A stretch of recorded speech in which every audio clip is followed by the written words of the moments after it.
take it from me, pro tip right here, do this and brakes will perform and last longer. So we are going to do some brakes on this car. We're going to actually replace the pads and the rotors on the fronts, both sides of course. This is a 2013 Scion XD, really type of car, not important. This brake job, the way we're going to do it, would probably apply to more than 90% of the vehicles out there. So this is an easy job. You can do it at home with basic hand tools. Obviously I have the car up on a lift, that makes life a lot easier, but you can do it on a jack and jack stands. You need a tire iron to get the wheels off, and then from there on out, some basic hand tools will do it. There is kind of a special tool I'm going to use to compress the piston and the caliper. I'm going to show in a minute, but really you can do it with some big pliers like channel locks, and there's other creative ways that people do it, but I'll show it with the channel lock way and then using the special tool. The brake pads are fully worn out. The rotors are a little too thin. I measured them out. Sometimes you can resurface the rotors. Really, if you're doing it yourself, I would recommend just buying new rotors, especially on a car like this. The price of rotors aren't too bad. The price of pads aren't too bad. You might as well just put everything new instead of saving a couple of bucks by resurfacing. Some of your more expensive rotors, maybe it might be more cost effective to resurface. It just really depends on the application. So let me show you a new pad. You can see the pad material, or I call the meat of the pad, or the friction material right here where the screwdriver is. And that's the backing plate that it attaches to. So all of this material is gone on these pads. So let's get it started. So first thing, we need to remove the caliper part from the caliper bracket. This is the caliper. This is actually what the fluid line is attached to. This is when you press the brake pedal, there is a piston inside here that pushes the brake pad against the rotor and pulls the other side of the caliper over, which squeezes this pad against the rotor. So we need to remove this, and there's just 2 bolts that hold it on. So we're going to remove that, move that out of the way. Then we're going to take this bracket off, which there's 2 more bolts on the back side that hold that on, which is right here and right up there. And then we can slide the rotor off and start putting new stuff on. So I have the 2 bolts off. Now we can just pull this back and slide this off. Now you never really want to just let it hang by itself. Some of these calipers are pretty heavy and they'll actually put pressure on the brake line there and could damage the line. So usually want to either set it up on here or hang it. I have these little hangers. You can use coat hangers or whatever, a piece of wire, and so they just hang up out of the way. Now they're not pulling on that line. So now we have the pads exposed and they just slide out. Sometimes you need to stick a screwdriver or something in here, something to wedge it out from the rotor. And that was a backing plate. So they just slide right out of there, and that's a brake pad. Then next, we're gonna take the caliper bracket off. So I got the bolts off of the caliper bracket. Let's just take this one all the way out. Caliper bracket slides right off just like that. Now I'm doing this with air tools just for sake of time. And I mean, if you have air tools, then it makes life a lot easier, but I promise you, this can all be done with simple hand tools right in your own driveway or in your own garage. And then as for the rotor should just slide off. Sometimes with the rusted on, you might need to hit it with some sort of mallet or something to kind of break it loose. And that just comes right off. And that's it. That's fully disassembled. Now we need to start putting the new stuff on. So there's that caliper bracket. We got a couple things to do to the bracket here. So first, I bought a pad set that came with hardware. Now what that means is when I bought the pads inside the box, it came with all this stuff. Now some will come with backing plates, meaning on the back side of the brake pad, there's these metal shims. I dropped one earlier. Sometimes it will come with new backing plates or shims, and you can use those. These pads actually have the shim's already clipped on. So sometimes you buy pads, even factory OEM pads, and they don't come with new hardware. That's probably fine. In most cases, you don't need to replace this stuff. But since I got new hardware, I'm gonna put it on. I just like using the new stuff. So we're gonna strip the caliper bracket of the hardware and put the new ones on. So pretty simple for the hardware. They kind of just unclip from the bracket. You can use your fingers or a small little pocket screwdriver and just pry them out of there, and then just look at the orientation that they went in, the direction. They are directional. You don't want to flip them over, or else the pad won't slip in there right.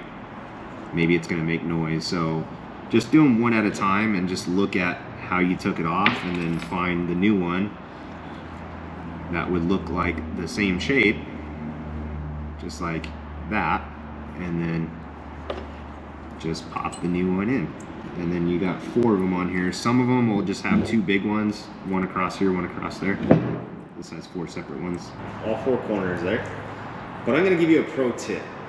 This is something that even a lot of long-time mechanics skip, but I think this is a very vital step. So take it from me, pro tip right here.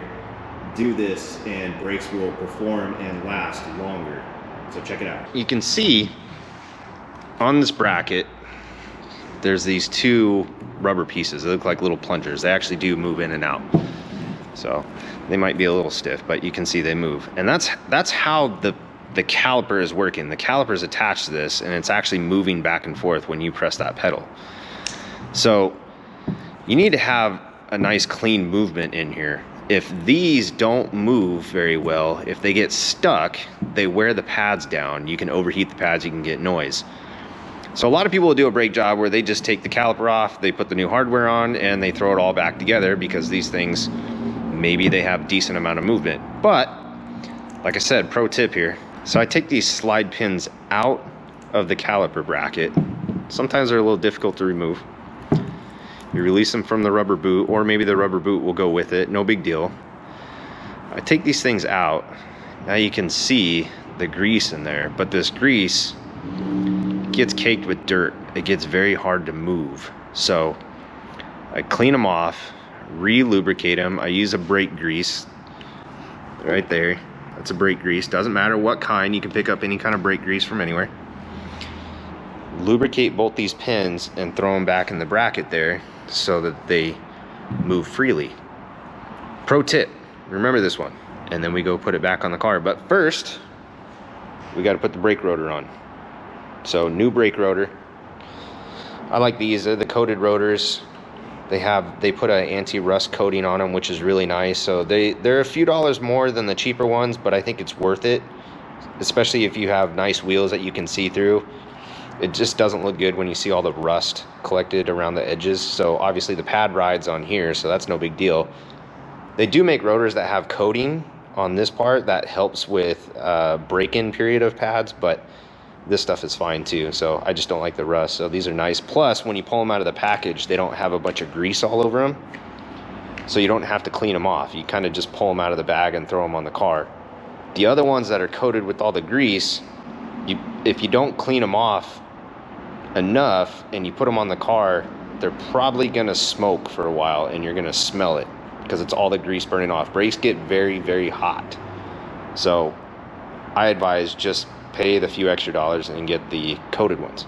It's just gonna slide right onto the hub.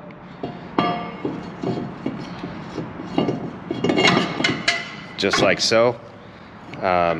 To make your life a little bit easier to put the caliper bracket on, I would even take one of the lug nuts here and then screw it on here.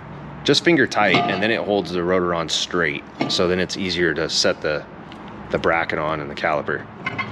So next, before we put any of the other stuff on, I want to push this piston in.